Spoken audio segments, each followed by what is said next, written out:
सभी को नमस्कार दोस्तों। उम्मीद है कि आप सब लोग ठीक होंगे। और मैं आपको बता दूं कि कल हमने भ्रंश की परिभाषा देखी थी, भ्रंश लाइन देखी थी, फॉल्ट लाइन है ना, क्या होती है, भ्रंश रेखा क्या होती है, और भ्रंश के 4 प्रकार होते हैं जो कल हमने देख लिए थे। सही है ना, पिछली क्लास में ये सब हमने पढ़ लिया था। तो आज हम दोस्तों अध्ययन करेंगे, ज़्यादा बातें नहीं करेंगे, भ्रंश से जो निर्मित स्थलाकृतियाँ होती हैं है ना, उनका स्थलाकृतियों का अध्ययन हम भ्रंश से जो निर्मित स्थलाकृतियाँ होती हैं आज हम उनको देखेंगे। ठीक है, तो दोस्तों ज़्यादा बातें नहीं करेंगे, ठीक है ना, डायरेक्ट चलते हैं अपने टॉपिक पर। सबसे पहली जो दोस्तों इसमें स्थलाकृति होती है वो होती है भ्रंश घाटी, है ना।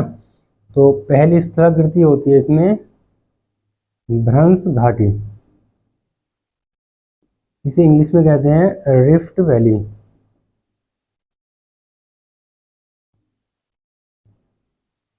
है ना, रिफ्ट वैली। देखो क्या होता है दोस्तों, ये कैसे बनती है। कोई स्थल भाग है, ये कोई धरातल है, ठीक है। अब इसमें क्या होता है दोस्तों, तनाव बल लगता है। तनाव बल जब लगता है तो वो इस प्रकार से लगता है, सही ना। तो ये है इसका तनाव बल।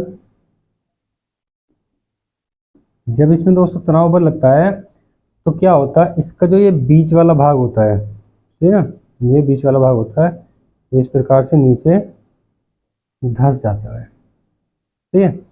ये भाग नीचे जब धंस जाता है तो इसी को कहते हैं रिफ्ट वैली, है ना। इसी को कहते हैं दोस्तों रिफ्ट वैली या भ्रंश घाटी, है ना। ये नीचे धंस जाता है तो इससे बनता है ये भ्रंश घाटी। दोस्तों ये जो होता है फिर ये, है ना, ये होती है भ्रंश रेखा, भ्रंश रेखा, है ना। तो मतलब ये होता है दोस्तों, ये दो भ्रंश रेखाओं के बीच का जो भाग होता है, दो भ्रंश रेखाओं के बीच का भाग वो नीचे धंस जाता है, सही ना। भ्रंश रेखा के बारे में मैंने आपको बताया है लास्ट क्लास में। जिन लोगों ने भ्रंश रेखा के बारे में नहीं पढ़ा है कभी भी या नहीं देखी है वीडियो, आप लोग जाइए प्लेलिस्ट में और वहाँ जाके आप लोग देख लीजिए। तो इसमें क्या है, कोई धरातल है, मैंने अभी बताया था आपको, और उसमें दो भ्रंश रेखाओं के बीच का भाग तनाव बल से, जब तनाव बल इस पर काम करता है धरातल पर, तो दो भ्रंश रेखाओं के बीच का भाग नीचे धंस जाता है, बाकी इसके जो किनारे होते हैं वो ऐसे ही खड़े रह जाते हैं। तो इससे बनता है दोस्तों भ्रंश घाटी। तो इसमें लिख लेंगे, सबसे पहले लिखेंगे इसमें तनाव बल से, तनाव बल से निर्मित, है ना, मतलब तनाव बल से ये बनती है। अक्सर दोस्तों यहाँ से बहुत सारे क्वेश्चन बनते हैं, और यहाँ से क्वेश्चन बहुत सारे बनते हैं, पूछा जाता है कि रिफ्ट वैली कौन से बल से बनती है, तो तनाव बल से बनती है, सही ना। और इसमें आगे हम क्या लिखेंगे कि दो, इस प्रकार से लिख लेंगे, दो भ्रंश रेखाओं के, दो भ्रंश रेखाओं के मध्य का भाग, सही ना, जैसे आप यहाँ देख रहे हैं दो भ्रंश रेखाओं के मध्य का, बीच का भाग, भ्रंश रेखाओं के मध्य का भाग, मध्य का भाग नीचे धंस जाता है,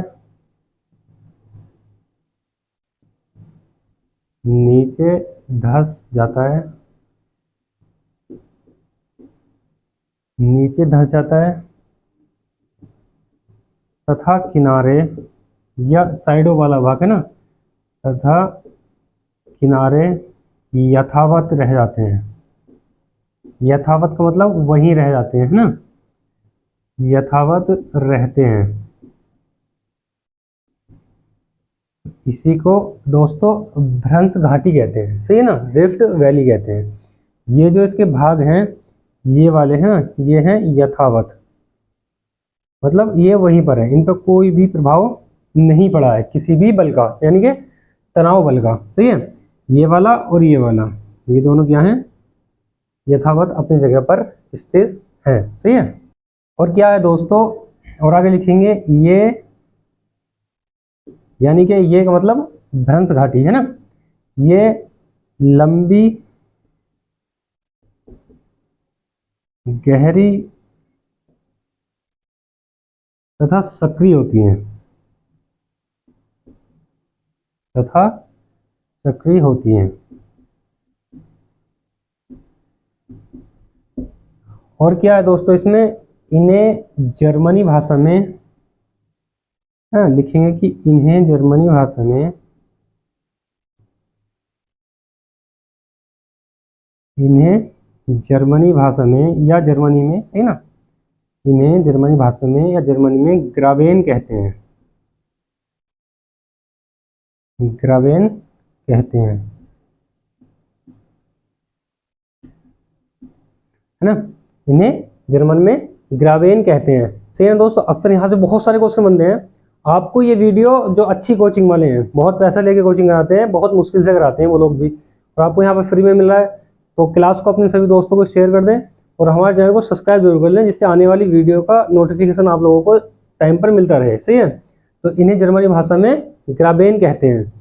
और दोस्तों इनका सबसे अच्छा जो उदाहरण है ना, तो पहला तो हो जाएगा मृत घाटी, डेथ वैली, है ना। मृत घाटी ये कहाँ पर है दोस्तों, ये जॉर्डन में है, जॉर्डन की भ्रंश घाटी में, है ना, जॉर्डन की भ्रंश घाटी में है। और इसका दूसरा सबसे अच्छा उदाहरण है सोन नदी, हमारे इंडिया की सोन नदी इसका सबसे अच्छा उदाहरण है, ये भारत में, सही ना, ये भारत की है। तो ये दोस्तों इसके सबसे अच्छे उदाहरण है मृत घाटी और सोन नदी। उम्मीद है कि आपको ये भ्रंश घाटी समझ में आई होगी, सही है। इसको आप देख लें, इसके बाद में बात करते हैं दोस्तों दूसरी स्थलाकृति की। दोस्तों इसमें दूसरी है रैंप घाटी, है ना। इसमें दूसरी स्थलाकृति है रैंप घाटी, जैसे इंग्लिश में कहते हैं रैंप वैली, है ना, इंग्लिश में रैंप वैली कहते हैं। ये संपीड़ात्मक बल से बनती है,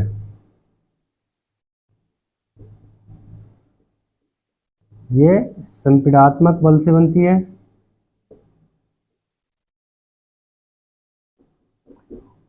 और ये कैसे बनती है दोस्तों, देखो क्या होता है, अच्छा मैं लिख देता हूँ पहले, है ना। क्या होता है, इसकी जो बनने की प्रक्रिया है वो भ्रंश घाटी के विपरीत,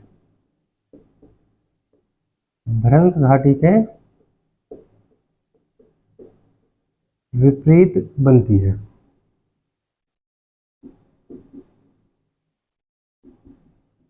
मतलब क्या है दोस्तों, ये धरातल है ना, सही है, ये धरातल है। भ्रंश घाटी में क्या था कि दो भ्रंश रेखाओं के मध्य का भाग नीचे धंस जाता है, लेकिन इसमें ऐसा नहीं होता है।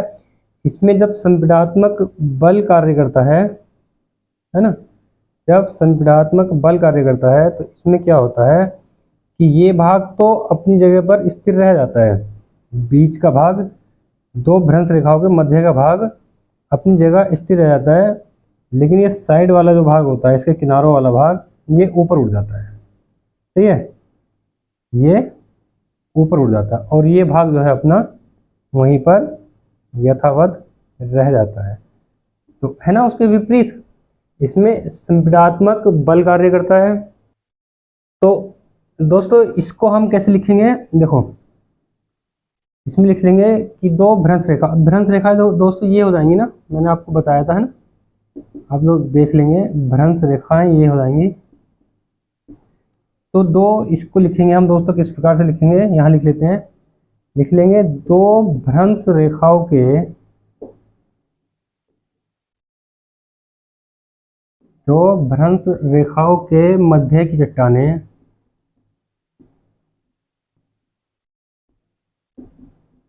मध्य की चट्टानें यथावत रहती हैं या अपने स्थान पर ही रहती हैं,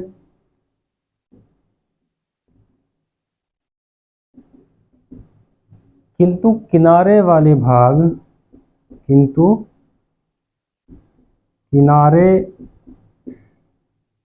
वाले भाग, किनारे वाली चट्टानें, सही ना, किनारे वाली चट्टानों में उत्थान हो जाता है, उत्थान हो जाता है। या फिर दोस्तों किनारे वाली चट्टानों में उत्थान हो जाता है, या किनारे वाली चट्टानें ऊपर उठ जाती हैं, सही ना। इस प्रकार से बीच वाला भाग वहीं रहेगा, किनारे वाली चट्टानें ऊपर उठ जाएंगी, जैसा आप इसमें देख रहे हैं फिगर में, सही ना। तो इसका सबसे अच्छा उदाहरण अगर हम बात करते हैं तो इसका सबसे अच्छा उदाहरण है ब्रह्मपुत्र नदी, ये जो भारत में होकर बहती है असम में, है ना। ये रैंप वैली से बहती है। ब्लॉक पर्वत हमारी अगली स्थलाकृति है दोस्तों। इसमें क्या होता है, देखो बीच की चट्टानें अपनी जगह पर खड़ी रहती हैं और किनारे वाली चट्टानें नीचे धस जाती हैं, ये यथावत है। और ये नीचे चली गई हैं, सही है ना, इनमें धसाव हो गया है, इनमें दोस्तों धसा हुआ है, ये नीचे चली गई हैं। तो यही होता है ब्लॉक पर्वत। इसको कैसे लिखेंगे, दो भ्रंशों के मध्य, वही प्रोसेस है जो रैंप वैली का था, दो भ्रंशों के मध्य की चट्टानें यथावत रहती हैं, यथावत रहती हैं तथा किनारों की चट्टानें, किनारों की चट्टानें नीचे धस जाती हैं, नीचे धस जाती है, सही ना। और इसका जो सबसे अच्छा दोस्तों उदाहरण है वो है ब्लॉक पर्वत, जिसका नाम ही, जिस पर्वत के नाम पर ही इसका नाम पड़ा है। ब्लॉक पर्वत दोस्तों जर्मनी में है। इसका दूसरा सबसे अच्छा उदाहरण है सतपुड़ा पर्वत,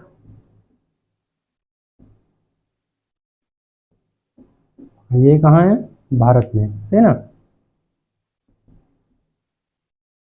तीसरा इसका सबसे अच्छा उदाहरण है सिएरा नवादा, सिएरा नेवादा, ये है यूएसए में, अमेरिका में। और इसका एक और उदाहरण है सॉल्ट रेंज,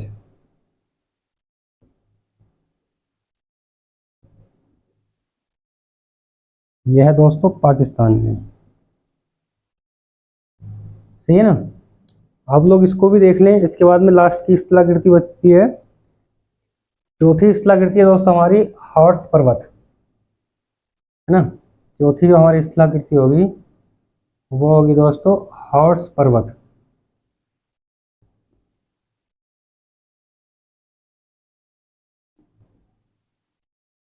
सही है, इंग्लिश में से हॉर्स पर्वत ही कहेंगे।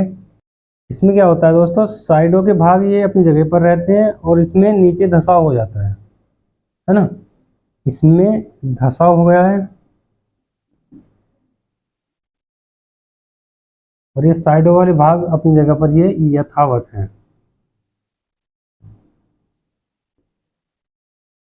ठीक है, ये अपनी जगह पर यथावत है।